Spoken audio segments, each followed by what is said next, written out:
You are listening to Innovators Can Laugh with Eric Melchor, where I dive into the interesting and fascinating stories of innovators and startup founders from Europe. Let's dive in. All right. My guest today is Lukas Kaminskis, co-founder and CEO of Turing College, which helps people learn skills related to data science. And when a student graduates, instead of a diploma, the student gets a job. I love that. Hey, welcome to the show, Lukas. How you doing today? I'm great. Hi, Eric. Really happy to be here. Yeah, no, excited to have you. As usual, I like to start off by getting to know you a little bit better. So I'm going to ask you some quirky questions. The first one is, does pineapple belong on pizza, Lukas? Unfortunately, no. So pineapple doesn't belong to pizza, so for sure. All right. My personal opinion. Okay. I like you already. That means we can be friends. That's a good right answer right there. Okay. What's a favorite song? Yeah. What's a favorite song that you can listen to over and over again, Lukas, without growing tired? I'm listening mostly techno, deep house, or African techno, Afro techno. So there are a lot of songs. I would say there's one particular, which is Russian DJs called Simple Symmetry, and they have really good mix called Voodoo Your Ex. Sounds interestingly, but yeah, it's super nice beat. So I'm listening to that a lot. Did you get into this after a breakup? I'm just curious. That's true. I don't know, the subconscious mind that likes that song, but yeah, that happened. Okay, when you get a chance after this, if you could send me a link to somewhere I can listen to some of it, I'm curious to check it out. Okay, for sure. All right. Yeah. Okay. So another question for you.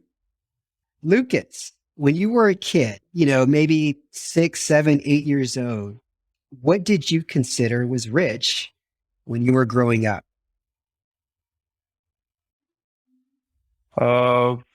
If to be precise, I'm trying to remember, but I guess there were several moments that I reflected on, what it really means. So I was playing a lot of video games at that moment. Not when I was 5, 6, but more like when I was 10. And I remember that it was hard to buy memberships because parents basically weren't giving money for you to do that. So I was thinking that kids my age who have that basically capacity to buy memberships on specific game called the RuneScape are rich because that, is something unachievable in my mind. That was unachievable on my mind at that moment. Yeah, no, interesting. Same here. I mean, back in my day, Nintendo games used to be $40, $50. And, my parents, they got me maybe one. And then, 2 weeks later, I would ask for another one and they were like, no. So if you had more Nintendo games, I thought, man, that kid was kind of rich. Okay, next question for you. When did you get your first car and what was it? My first car was Audi and I was 18 years old, like shortly before I was turning 19. And it was 6 years ago. So not so, late news in that sense. I'm still driving this car. It's not something artificial to remember. Yeah, no, that's a good car. If it's still on the road, still working, 6 years, not bad. Not bad at all. Yeah. Okay. Other question for you, Lukas. What's something that people don't know about you and they won't find out on your LinkedIn profile? There are many micro facts, but I would say one interesting is that I was there's several as I mentioned, but one of them is that I was playing clarinet when I was when I was a kid, and as well I graduated musical school. So this is one fact that is interestingly not known for a lot of my friends. um, Yeah. and yeah, I was dancing professionally for 10 years as per dancer. So this is another fact that is sometimes overwhelming for my friends, new friends. Very cool. Yeah. Yeah. Do you still play the clarinet? Do you still have it? No, I still have passion for music. I'm now DJing, and I started doing this last year as COVID hit, and the experiences and skills that we have in past sometimes turns in shapes that are somehow similar. So like clarinet playing now is analogy of clarinet playing now is playing music with controller and being a DJ in a sense. Yeah, no, very fascinating. And the dancing, was this the techno African house deep music that you're dancing to, or a different type of dancing? I was dancing by Latin and Latin music, so like salsa, samba, cha-cha, jive, those kind of dances, not techno. But yeah, that was an interesting experience. Yeah. Now we're talking. That's my music. Mark Anthony, and love salsa and merengue. Yeah, that's my kind of music. So, I think I'm a good dancer. My wife says that I only have one dance move, but I don't know why she says that, but I think I'm a good dancer. So. Okay, last yeah, last quirky question for you, Lukas. You're gonna have to fill in the blank on this one, okay? In the new Disney Channel original, Lukas is struggling with blank for the first time. Over the Mars, I would say. Taking over Mars? The planet Mars, yeah. Oh, okay. Is that like a big ambition to travel to Mars, or? I guess that's just something that you won't do every day. And for Disney Channel, I guess that's a good topic to have. Okay, got you. All right. Okay, so now it's time to play How Well Do You Know Your Fellow Lithuanian? I'm going to send you a video link here through the chat, and you're going to watch the first clip here and find out whether or not you can guess any of the answers that your fellow Lithuanian answered to. So first, what I want you to do is, once you get the video, is play it for the first 30 seconds so you can learn who this person is, what they do, kind of get a sense of their personality. And then you're going to pause it at the 31-second mark where you see the pause screen there. So do you have the video in front of you? Yeah. Have you ever heard of City B? Yeah, for sure. And I guess everyone in Lithuania knows Pia because of one big ad campaign that happened. All right. So you know the name. All right. Have you ever seen her before? No, physically no. Like just saw several videos, I guess, because I know CTV quite well. All right. Well, here's the first question that I asked Pia, and let's see what your answer is, Lukas. Okay. So I asked Pia, what would Pia's best friend say her superpower is? Doing great PR stunts. Great PR stunts? Yeah. That's a good answer. That's a good answer, since you know a little bit about City B already. All right. Well, let's see what she said. Go ahead and play the video up until 39 seconds or to where you see pause. Okay, interesting. So she said manipulating people. So manipulating people. Kind of related, because PR stunts as well, manipulating our minds. Yeah. Pretty close there. Pretty close there. She was pretty candid about it. She was pretty honest about it. Most marketers would say, marketing and persuasion and things like that. But she really, really was truthful about it. Okay. Second question. Can you guess the TV show that Pia can watch again and again and again? What do you think that TV show would be? Lucas? Friends. Good answer. Let's play it. Stop it at 55 seconds or where you see the pause. Okay, let's see. Okay, interesting. Westworld. Yeah. Well, so quite far Westworld. from my guess. Have you seen Westworld? Yeah, it's quite interesting. Okay. Is it a show you would watch again and again, Lukas? I would say not the full show, but specific series. So there were like real interesting moments and discussions about AI, but philosophical ones. So I really love those. I would repeat listening to those again. Yeah. All right. I need to check it out. I haven't seen it yet, but according to Pia, its first season was great. So it's on my Yeah, for sure. That's true. It's all third season. Okay. Next question that I asked Pia. Members of Lithuania's social elites are paying thousands of dollars just to experience Pia's blank. What do you think that fill in the blank answer is? Members of Lithuania's social elite are paying thousands of dollars just to experience Pia's what? Many ideas. It's hard to pick one. PS art, maybe? I don't know if she's an artist, but let's try this one.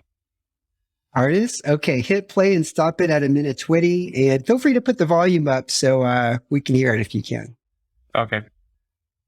Okay. Meetings and one-on-ones. I'm interested why. Yeah. how it's connected. It's a manipulation strategy. That's the key. Yeah, when she said that, I said, "Hey, I want to be included at one of your meetings. Can you invite me? I would just love to just sit in and listen in." But she says that her meetings are quite memorable and exciting. So I'm kind of curious myself. Yeah. Okay. Yeah. Okay. Last question. Let's see if you can guess the answer to this one. Instead of flowers for Valentine's Day, Pia would rather receive what? What do you think, Lukas? Come on, she was all over the place in this campaign. Everybody knows Pia in Lithuania. You gotta get one right. So poster on the, I don't know, on like the biggest place and biggest TV screen in Lithuania, something like that, or like like a big advertisement or a campaign. Let's see what she said. Go ahead and hit play here. Okay, simpler one. Not too much attention this time. Well, okay. Yeah, bottles of wine, right? Yeah. Yeah. Bottles of wine. Yeah. Yeah, I thought that was quite funny. It tricked me because I was thinking, something similar to that PR stunt. Yeah, no. So that was quite funny. And you know what? Next week, we're going to see if the guest can guess any of your answers to the questions that I asked you. Okay, interesting. See how well people know Lukas, if they can guess these correct answers based on the information that you provided in the very beginning, and we'll see what they guess. Yeah. Okay. All right. So let's dive into the Turing College. I'm quite interested in this. You started this back in 2016. First, it was entrepreneurship programs. We partnered with Harvard. It was more like EdTech initiatives. Can you tell us about that? Because I was reading about this. I was fascinated, but it looks like you pivoted recently. But I want to hear about the early beginning. Why did you start it? How did you get the idea? What were the first steps that you took? So for the very beginning, just to start with, when we started in 2016, we as a founders, we are really young and we didn't have a lot of track record. So we were thinking what would help us to basically get credibility and be more kind of formidable. So what we did, we basically asked Minister of the Education System to write an invitation to Harvard University that we are representing Lithuania.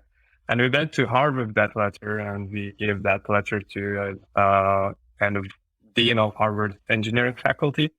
So they invited the room of like decision makers really fast. In a 1 hour, basically had a room filled with the decision makers from engineering faculty, and as well the professor David Malin, who is kind of rockstar professor of computer science. And they gave us opportunity to do CS50 courses here in Europe. So basically, on their behalf, in a sense, to represent and do our CS50 program as a nonprofit organization. So that was huge, and this is what helped us to get credibility and kick off first courses. So that was it. So we were doing a lot of nonprofit kids and adult education up to 2020. And that year we decided that basically that is quite interesting and we can make local impact with such initiatives, but we won't build sustainable educational analogy concept that would help thousands and millions of people. So with that idea, we did the pivot and we started profit-seeking entity, Turing College, which is an online data science coding platform for people to get career into tech. So this is how it went from, which is basically a nonprofit doing a lot of, interesting small educational initiatives to more kind of sustainable entity and activity venture that we're doing now. It sounds like things moved pretty fast. Were you surprised at the speed at how things were moving during this time? Yeah, because the timing was in a parallel with COVID quarantine, so that was a lot of changes generally in a society and in a business dynamic aspect. So meaning that users' behavior changed a lot just in several months, and especially how they were learning, because all the people before COVID were more on having physical, offline type of education, and then there were just any options for you to learn physically, and online became just the mainstream version of learning. So that was really helpful for us as well to rethink our model, and we started online school because of that. Because before the COVID, we were thinking everything offline. So so that happened a lot, like pivoting, small pivots, like not huge pivots, but pivots on how we do the education, how we price the courses, etc. Those kind of things changed really fast. And as well, we got into Y Combinator, which didn't help with being stable. So we changed a lot of things in the process and creating Turing College. How did you get recruit new students to sign up for the school? What were some of the methods that you used? One thing was that really helped us. That was basically our prior experience and brand as a Turing in Lithuania.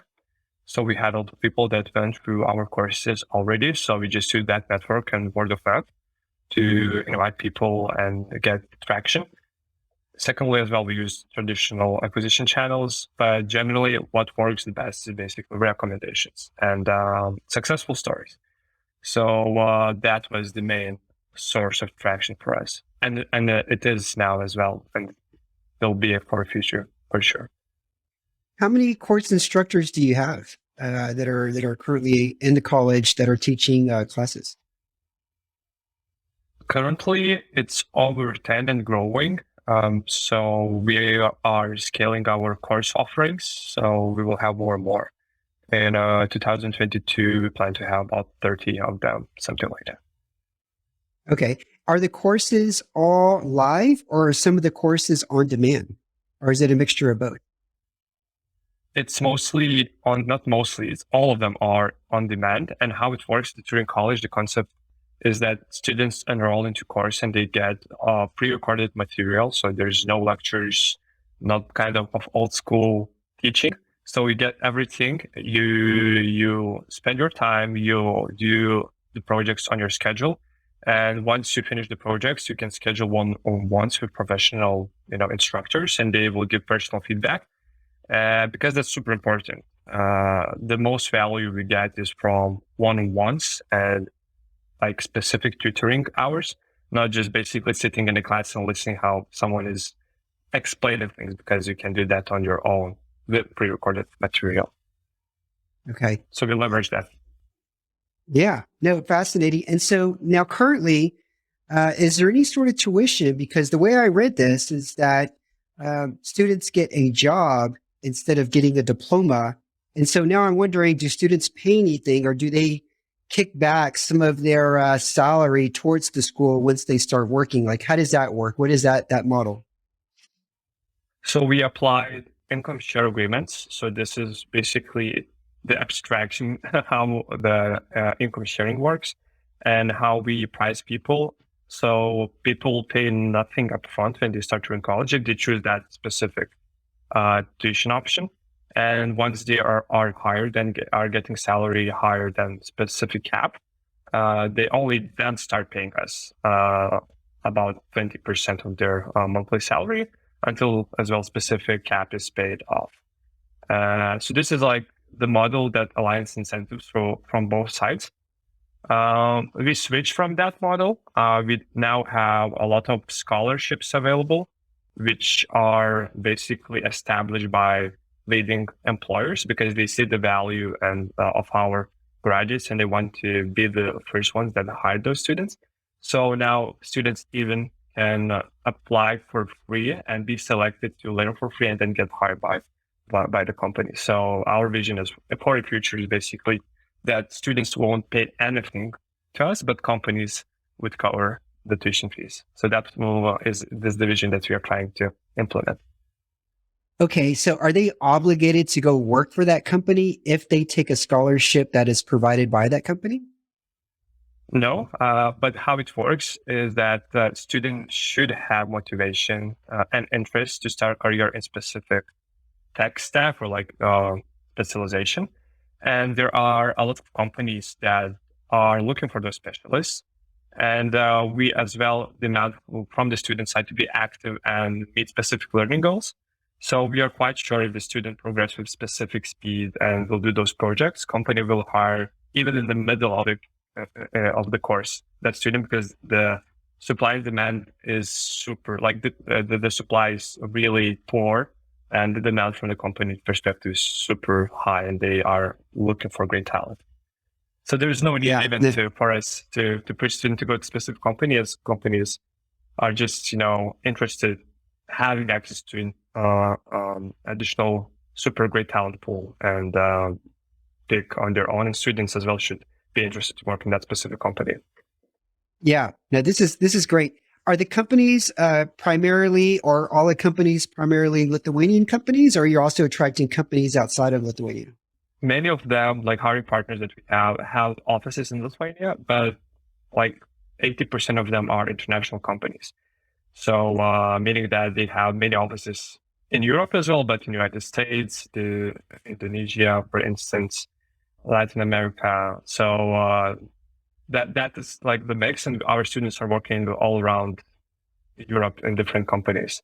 So we have students now from Netherlands, Poland, Latvia, Ireland, Nigeria. So as well, we're expanding hiring partners network in those specific ecosystems as well. Okay. And what was the hardest obstacle to get to this point? When you were launching this, when you were building this, putting this together, what was the toughest challenge that you had to deal with and overcome, Lukas? One thing for sure was proving that our educational courses and concept is working and people can get jobs with the promises that we gave in the very beginning. So that was one of the challenges. And you won't, people just won't take your word for granted and they need just to see the concrete examples and the results. So it took time to build that track record because people are learning about 8, 9, 10 months. So when we started, we just needed to wait. And that waiting is really, I would say, stressful because there's a lot of, variables that you cannot predict and are not dependent on you, but more on the student side. And you can do everything excellently, but, if student has some problems personally, you can be MIT, Harvard, I know the best professor in the world, but, it won't do anything to help that student. You cannot do anything.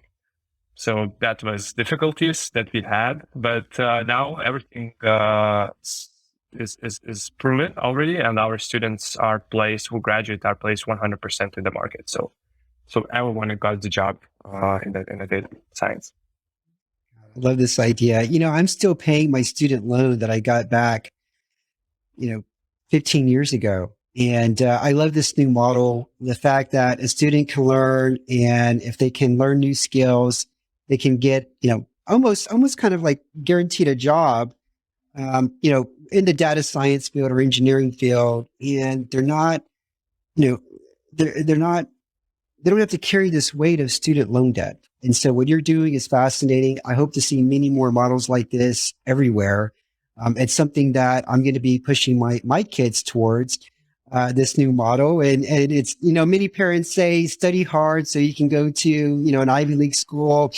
I have a different mindset. I have the mindset that you're exactly thinking. Go learn new skills, and, a company will pay you either to learn those new skills, or you just get a job and you pay back some of the money, for a certain amount of time, and you don't have to worry about a huge burden that you have to carry for many, many years with an interest rate. Because Uncle Sam doesn't forget. If I were to happen to die, that debt actually goes to my wife, and she has to pay it. So it's a big burden here.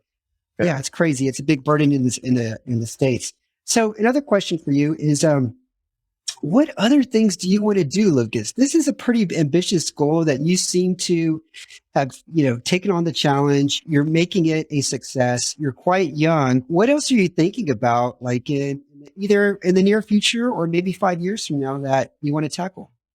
Going to Mars, overtaking Mars, or what?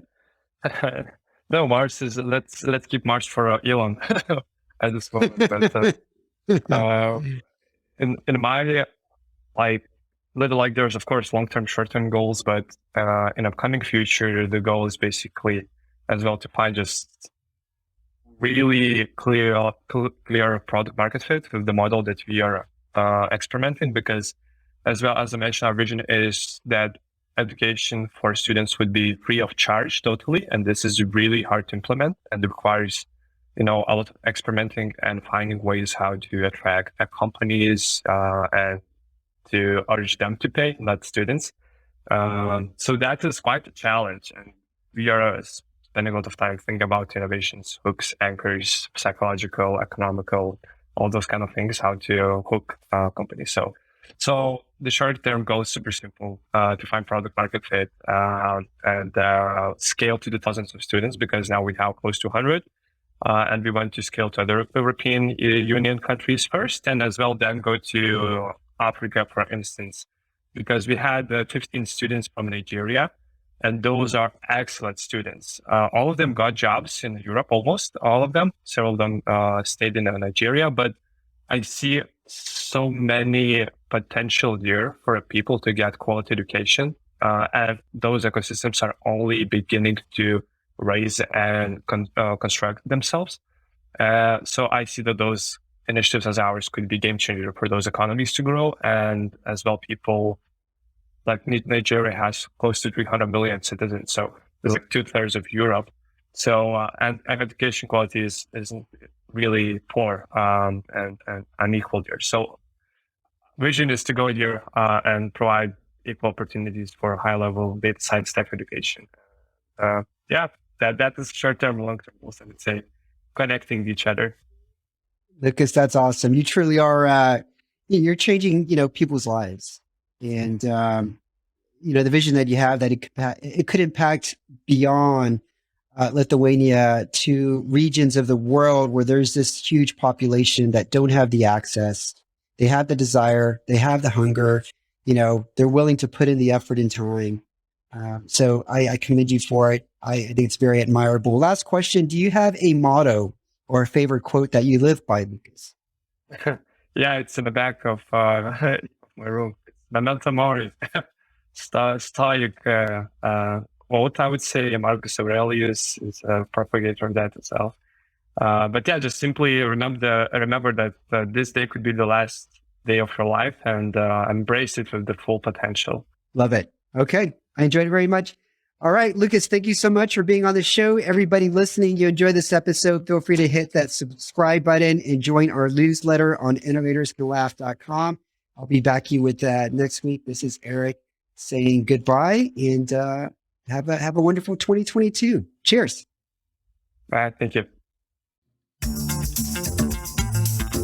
Thanks for listening to the show. If you enjoyed it, I'd really appreciate it if you could give us a review and star rating. Also, don't forget to sign up for the ICO newsletter at innovatorscanlaugh.com, where you can get the bio and details of each guest. Thanks.